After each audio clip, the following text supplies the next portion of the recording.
안녕하세요 여러분, 기대백입니다. 오늘의 기업은 위즈윅 스튜디오입니다. 오늘은 메타버스와 콘텐츠 시장 사이의 연관성과 위즈윅 스튜디오는 어떤 기업인지 알아보도록 합시다.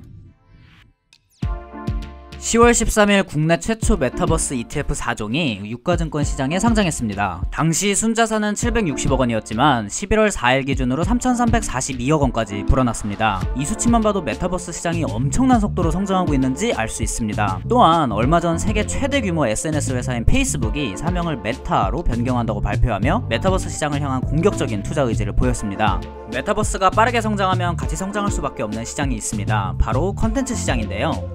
메타버스에서 궁극적으로 추구하는 바는 시간과 공간을 초월하여 컨텐츠를 소비하는 것이라고 할 수 있습니다. 메타버스 공간만 존재하고 그 안에 즐길 거리가 없으면 남아있을 사람은 많지 않을 것입니다. 즉, 적절한 컨텐츠가 없으면 메타버스 시장은 성장할 수 없다는 것입니다. 메타버스 플랫폼에서 즐기고 있는 컨텐츠는 다양하지만 대표적으로 게임과 영상 컨텐츠가 있습니다. 메타버스 게임을 개발 중인 펄어비스 정리 영상은 상단 링크를 참조해주세요. 오늘은 영상 컨텐츠에 집중해봅시다. 메타버스 영상 컨텐츠에서 가장 중요한 요소는 아마 시각적 요소일 것입니다. AR, VR 영상기술, VFX, CG 등이 이에 해당될 텐데요. 지금부터 이런 기술로 선두를 다투고 있는 기업 중 하나인 위즈윅 스튜디오에 대해 알아봅시다. 위즈윅 스튜디오는 2016년 4월 15일 설립됐으며 VFX, 애니메이션, 뉴미디어, VR, AR 등 CG 기술로 표현할 수 있는 모든 종류의 콘텐츠를 제작하는 회사입니다. 또한 국내 최초로 디즈니와 VFX 협력사 관계를 맺으며 유명한 할리우드 영화에도 많이 참여했습니다. 잠시 위즈윅 스튜디오 소개 영상 중 일부를 살펴보시죠.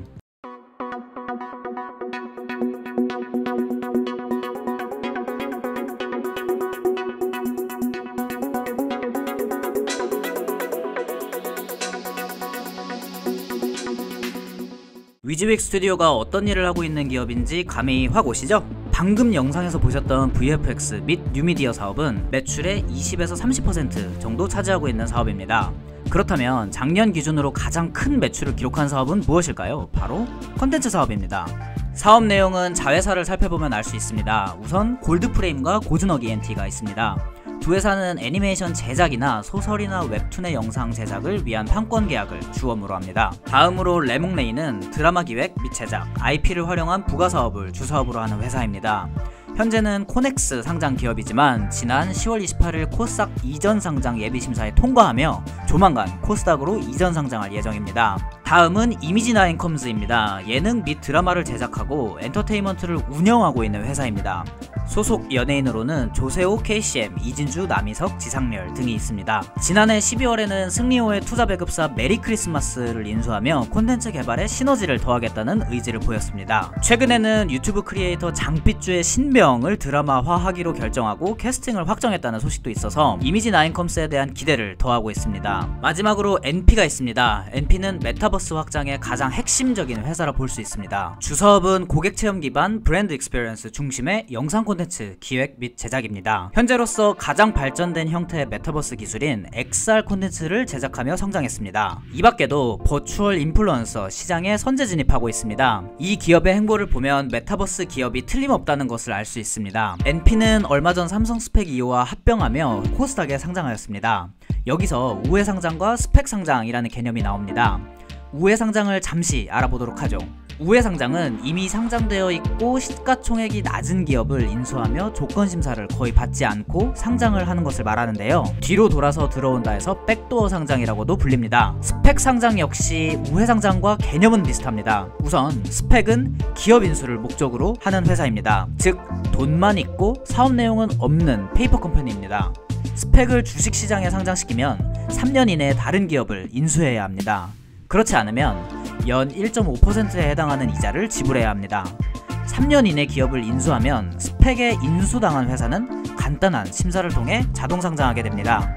이 개념이 바로 스펙 상장이고 NP 역시 이런 방법을 통해 코스닥에 상장했습니다. 지금까지 위즈윅 스튜디오의 주요 회사 5곳을 살펴봤습니다. 그들의 사업 내용만으로 위즈윅 스튜디오의 콘텐츠 사업이 얼마나 크게 성장할지 눈에 보이는 것 같습니다. 위즈윅 스튜디오의 매출은 19년도 464억원에서 20년도 1101억원으로 약 2배 이상 성장했습니다.